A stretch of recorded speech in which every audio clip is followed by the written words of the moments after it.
M. Poirier. Bonjour, oui. Jacques Poirier. Le micro fonctionne, oui. Ça m'étonne, ça me surprend, M. Poirier, que vous disiez que vous n'êtes pas plus au courant que cela concernant le parc régional. Du temps où vous étiez président de Tourisme de la Madeleine, l'organisme a appuyé la résolution dans les documents en lien avec le schéma d'aménagement où Tourisme de la Madeleine fait la recommandation d'accord avec le principe de redevance touristique et l'installation d'un parc régional après avoir participé au Forum des partenaires. Et c'est votre nom qui est signé à la fin du document. Voici vos paroles à la fin de la rencontre du 16 mai dernier. Je n'ai pas compris. Le 17 mai, j'ai fait une demande d'accès à l'information de la municipalité afin d'obtenir copie de l'entente de partenariat régional en tourisme. J'ai téléphoné le mardi 21 mai et parlé à Mme Karina Vigneault, adjointe administrative aux archives, en stipulant que je désirais recevoir le document dont Antonin Valiquette avait fait mention à la séance d'information le 16 mai et que j'ai signé. La réponse fut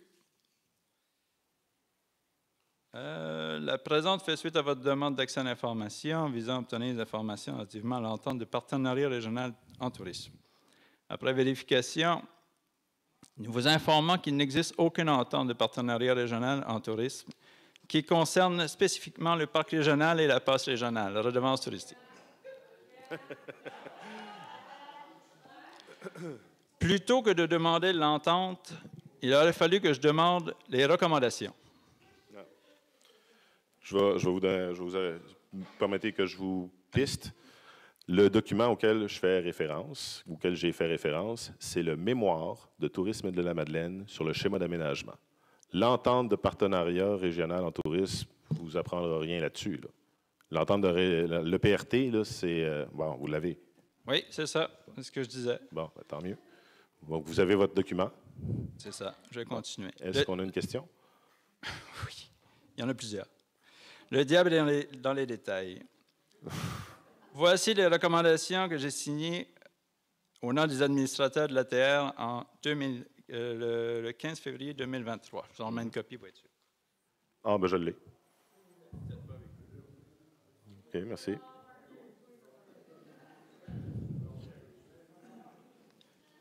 Non, mais c'est un document qui a été déposé au Conseil. On l'a. Oui. Oui, mais vous ne l'avez pas avec vous. Je vais vous questionner dessus, parce que l'entente de partenariat régional 2020-22, je l'ai ici, et effectivement, il n'est pas question de ça là-dedans. Maintenant, dites-moi, en me répondant par oui ou par non, parce que je sais que le temps est compté, je vois que Mme Fernandez va laisser son chronomètre. C'est moi qu'il faut qu'il... OK. C'est vous qui me dites combien de temps j'ai pour vous répondre? Non, je dis que je me dépêche parce que vous le chronométrez. Ben. Est-ce que dans ce document, il est question que la population ne soit pas impliquée ni consultée dans ce dossier? Vous me demandez s'il est écrit dans le document « La population ne sera pas consultée dans ce dossier ». Non, c'est pas écrit ça. C'est pas écrit, OK. Non.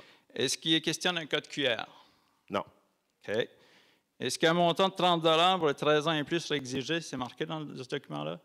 Dans ce document-là, je ne sais pas, mais est-ce que vous êtes en train de me dire que vous ne saviez pas que c'était pour c'était un montant de 30 $ par touriste quand vous avez signé ça?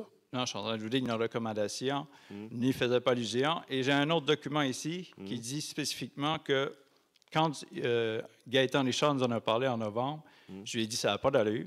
Benoît était là. J'ai dit ça n'a pas d'allure comme montant. Et ça a toujours été le même discours de ma part et d'une bonne partie des membres de la TR aussi, à l'époque. Alors, ça répond à votre question, je vais vous poser ma prochaine. Que les résidents devront être contrôlés. Est-ce que c'est marqué là-dedans? Non, effectivement, ce n'est pas écrit. Il ne devrait pas être contrôlé. Que la Charte des droits et libertés sera attaquée. La libre circulation, c'est quand même l'article 6. Est-ce que c'est marqué là-dedans? Bien, effectivement, non, mais l'article 6 de la Constitution et le droit de se déplacer n'a jamais été attaqué par le règlement de la passe archipel non plus. question suivante. Que la municipalité ait dépensé plus de 100 000 129, si je ne me trompe pas qu'on est rendu, dans un projet de passe archipel avant même d'avoir obtenu un accord ni écrit ni verbal du gouvernement fédéral et ou de la CTMA pour contrôler celle-ci. Oui, effectivement, mais il y a 100 000 financés par le FRA, donc qui n'est pas sur le compte C'est de la taxe. face de la reine qui est sur les 20 piastres pareil. Attendez. Ça reste que c'est pas quelque chose qui va sur le budget de fonctionnement de la municipalité.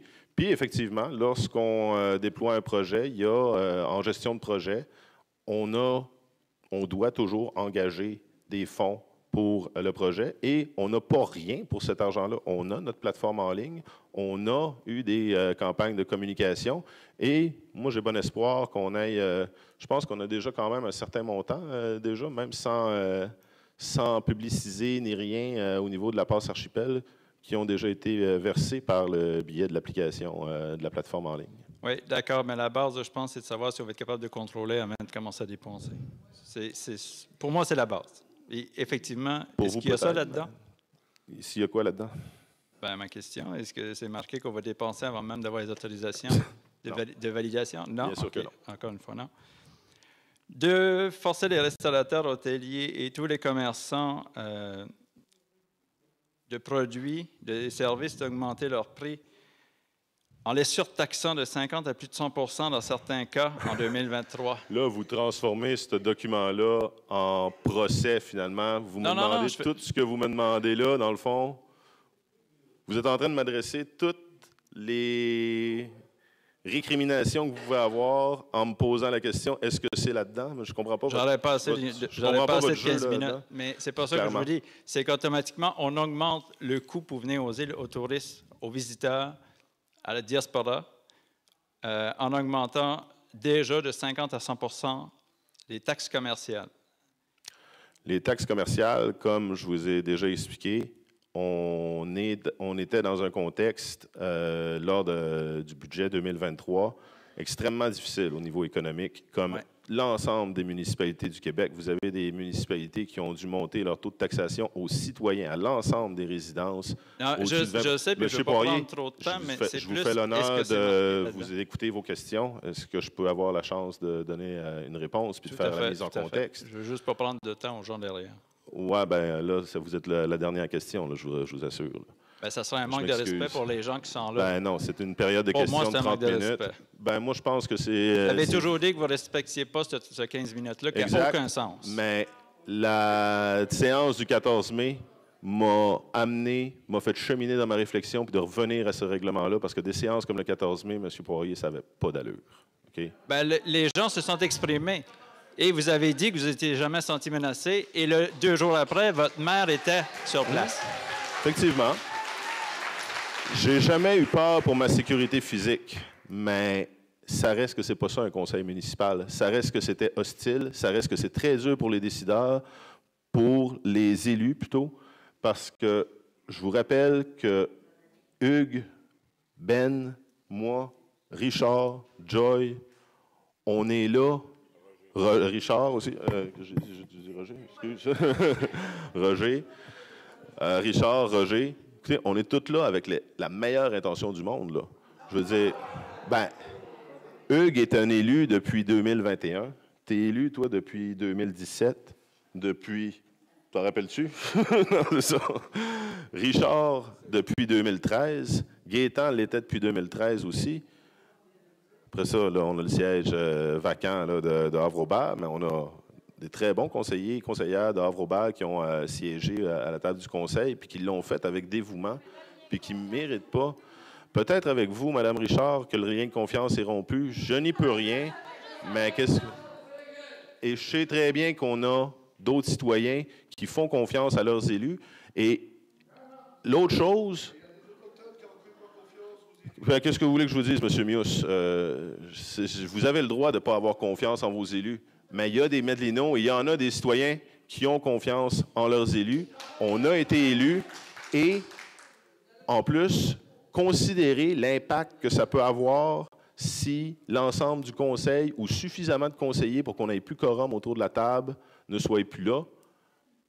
les conséquences sont assez sérieuses, là, très sévères. On paralyse une ville MRC de 13 000 habitants. Une tutelle pour un village ou une ville de 600-700 habitants, c'est déjà quelque chose. Une tutelle ou une paralysie de l'appareil municipal décisionnel du conseil municipal pour une ville MRC de 13 000 habitants, ce serait très, très sérieux. Oh, ce serait pire. Ce serait pire. Il n'y a plus un chèque d'au-dessus de 25 000 Pour dire ça, c'est que vous ne le savez pas, ce serait pire. Là-dessus, ça finit la période de questions. J'ai besoin d'une proposition. Benoît, pour la clôture de la séance. Roger, seconde. Je vous remercie tout le monde. Bonne soirée. C'est un manque de respect pour moi, pour les gens.